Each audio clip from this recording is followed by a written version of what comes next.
Hi, everybody. Dr. Ellie Stein here with a bonus video tip of the month called The 8 Steps to Radical Acceptance. Now, I'm reviewing this topic as much for myself as I am for you. Some of you know I've hit a challenge, a health challenge. I've been on crutches for the last 2 months, and I notice minimal improvement in my foot pain and swelling. It's caused by some arthritic bone cysts. And of course, I find myself wondering if it's going to improve enough so that I can resume the life that I love, which is being very active. I also know from decades of experience that spiraling into fear and dissatisfaction is not going to help, but it's hard to avoid, right? So I asked myself, what can I do? What can I read? Who can I talk to? Who can I listen to? Who's going to give me some wisdom? So to cut to the chase, I turned to Tara Brach. Now, many of you probably know Tara. She's a very well-known meditation teacher and author. One of her books is called Radical Acceptance. I have read that book. Not only have I read it, but I've taken copious notes on it because I know that it's something really important for me to learn.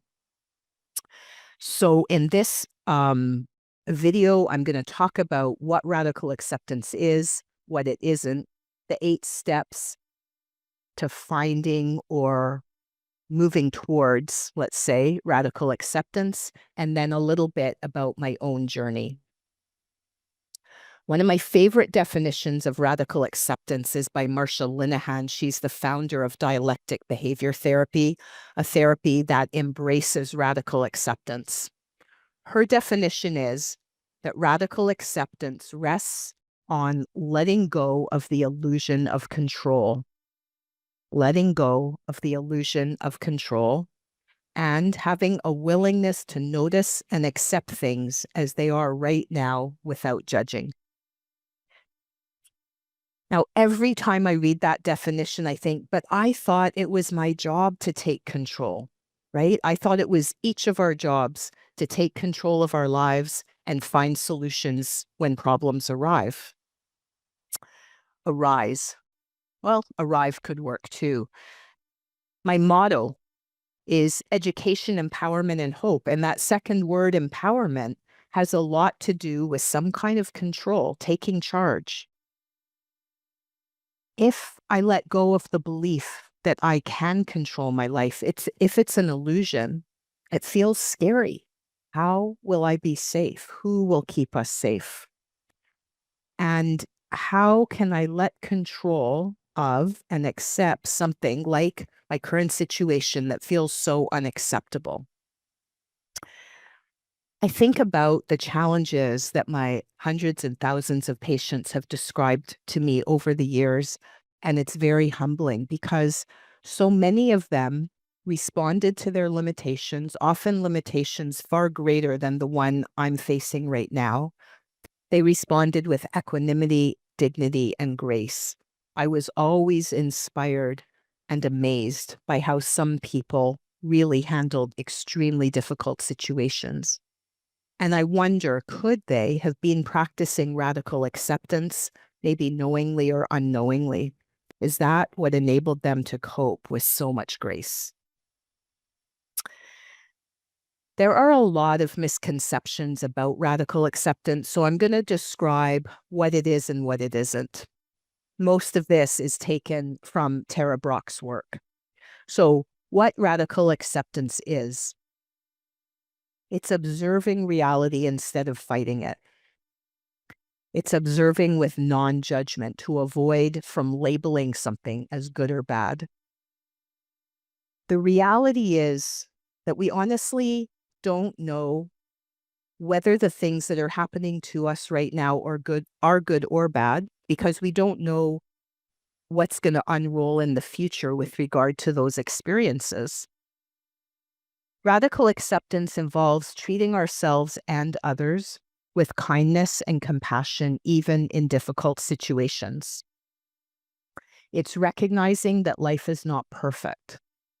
This is a big one, I think, for me, that suffering, failure, and discomfort are natural, unavoidable parts of life. It isn't possible to go through life without suffering. It's also freeing ourselves from the unnecessary suffering that comes from fighting what is. One of my longtime patients had a t-shirt that read, "Resistance is futile." He was a huge science fiction fan, and I gather from a little bit of research that this ancient wisdom was made famous in a Star Trek episode. I loved that t-shirt. I loved every time he wore it because I felt like it describes the essential challenge faced by those of us who have complex chronic diseases. Not only is resistance futile, but it uses up valuable energy and often just leads to misery. And yet, even knowing that and having known it for years, it's so hard to pull back from the belief that I need to fight and resist something that I don't like.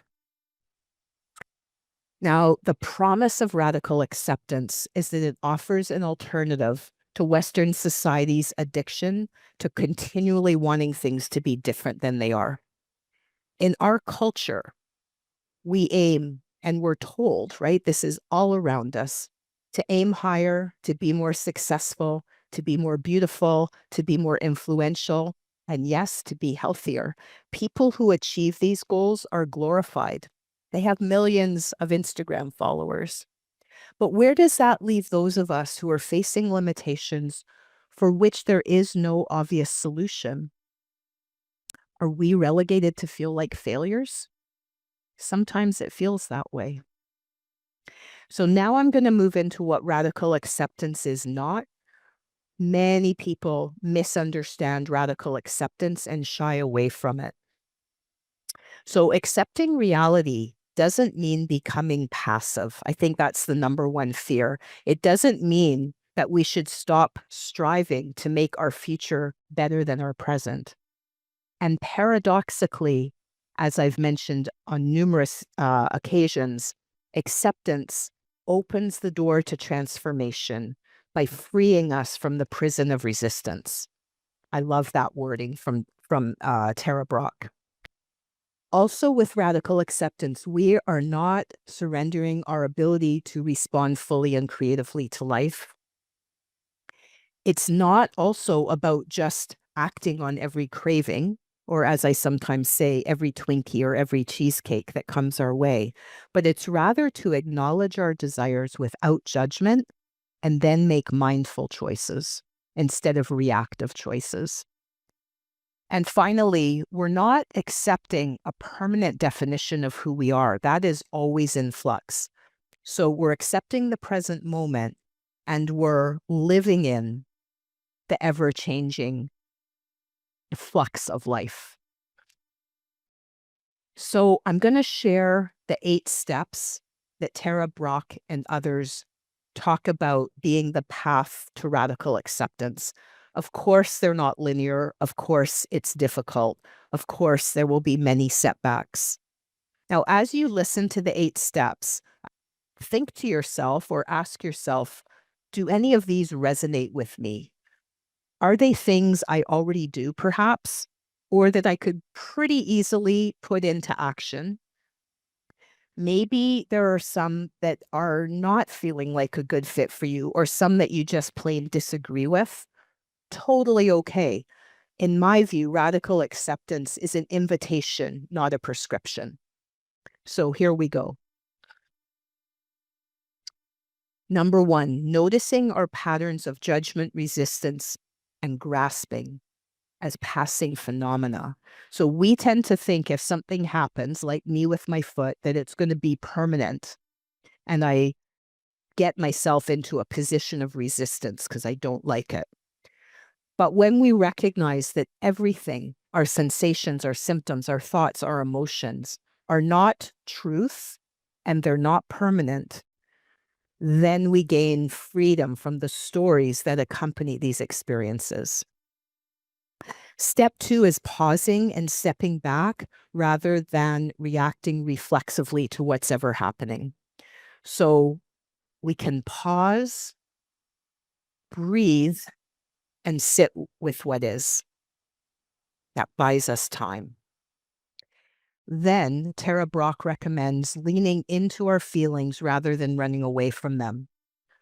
When we flee from pain, we're actually just as tied or connected to the pain as if we fall into the pit. When we flee from pain, it actually deepens our fear of suffering. Why? Because pain is an inescapable part of life. So it means that if we're trying to avoid it, we're going to be living in a life of fear and avoidance. Saying yes to what is. So that's step number 4. And just to really clarify, because this is one that often doesn't sit easily with people, saying yes to what is doesn't mean that we approve of harmful emotions or actions, but rather that we bring a friendly, non-judgmental awareness to them. By accepting our difficult emotions, and maybe those of others, rather than resisting them, we allow them to move through us. The metaphor that's often used is like clouds move across the sky. They always move, right? There's no such thing as a stationary cloud. There's no such thing as a stationary state of being. Step 5 is to focus on the immediate sensory experience rather than becoming lost in what Brach calls conditioned narratives. So becoming lost in the stories we're telling ourselves about what's going on. Like, this is unbearable, something's wrong, this isn't normal, I need to change this. By understanding that mental and physical pain are passing emotions and are not the truth, we reduce their power. That's the first step to freedom. Step number 6 is facing fear and letting go. Fear is universal. We all experience fear. It's built into our biology, right? That's part of the job of the limbic system. The fear that no one's in charge, that leads us to feel like we have to grab control, also totally normal. But if we allow that fear to dictate our actions, it stops us from living fully. So letting go is step 6. Step 7 is practicing self-compassion. Now, many of us are very hard on ourselves, especially if we are not getting better. We might tend to think we're doing something wrong. We're not trying hard enough. Compassion and self-compassion are antidotes to pain. Many people don't want to be compassionate. They equate it with weakness or selfishness. But the research shows that self-compassion is extremely helpful in moving us towards healing. Step number 8, I love this, is recognizing our basic goodness. Tara Brach believes, Buddhist philosophy in general believes, and I have come to believe that all humans, even those who have done, we'll say, unfortunate or bad things, possess an innate goodness. Seeing this in ourselves and others is crucial to healing. It allows us to relax our nervous systems out of the state of danger and fear. And if we're in danger and fear, we can't heal. So balancing and optimizing our autonomic nervous system is really important. Brach and others recommend practices like the loving kindness meditation, where you first show kindness and acceptance to yourself, and you then kind of widen your circle to include people you love, people you like, people maybe that are neutral in your life, maybe acquaintances, and then finally to people that you find challenging. So in this last section, I'm going to describe a little bit about my path to and struggle with radical acceptance, just so you get the idea. I don't have it all figured out. It's difficult. It's probably a lifelong process. I'm pretty sure I'm not alone in saying that radical acceptance just doesn't come easily to me. But I'm open to it because when I pause and observe my situation with non-judgment, it is much more tolerable than when I get swept up in the narrative of how and why things should be different. Some of you may be familiar with Byron Katie's The Work. I often turn to it when I'm really stuck to better understand and question my beliefs and reactions. I'm not going to go into it in depth here, but just refer you to her website, Byron Katie, The Work.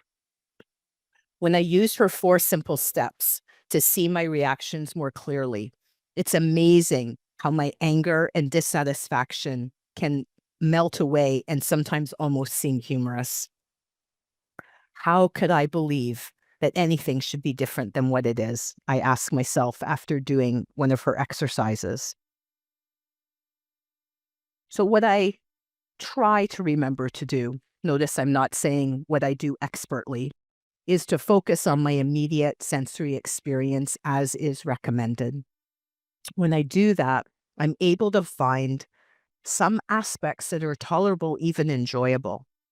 Life is never all good or all bad. I've learned that with age. So I always have a choice. I can always choose to focus on the problem, or I can choose to focus on a potential solution.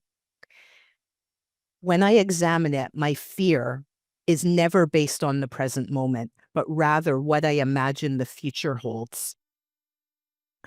Since none of us knows what the future actually will bring, this so-called future casting is pointless and only brings misery. When I can bring myself back out of my head to the present embodied experience, the fear lessens and sometimes even evaporates. If and when I treat myself with the same compassion that comes easily when I interact with friends and loved ones, I immediately feel more at ease. I can feel the tension of my limbic system leaving me, and I just feel better. Writing the blog that accompanies this video and creating this video reminds me to have confidence that solutions are out there even if I can't see them or imagine them in this moment. That's very reassuring. And I have 27 years of experience with that. I've experienced my body's amazing capacity to heal, even after years of very complex, unremitting limitations. So I know my body did not give up on me, and I am not going to give up on it. So in this moment, I choose to radically accept my circumstances. I choose peace. As always, I'm interested in your reactions to this video and to the blog that accompanies it. If you want to learn more diverse strategies for finding peace and better health and a fuller life, consider joining me and a growing community of lifelong learners every other Thursday for my subscription-based membership called Live with Dr. Stein. We learn, and I'm learning along with everybody else, new material in every single session. We have spirited, respectful conversations, and we make learning fun. Hope to see you there.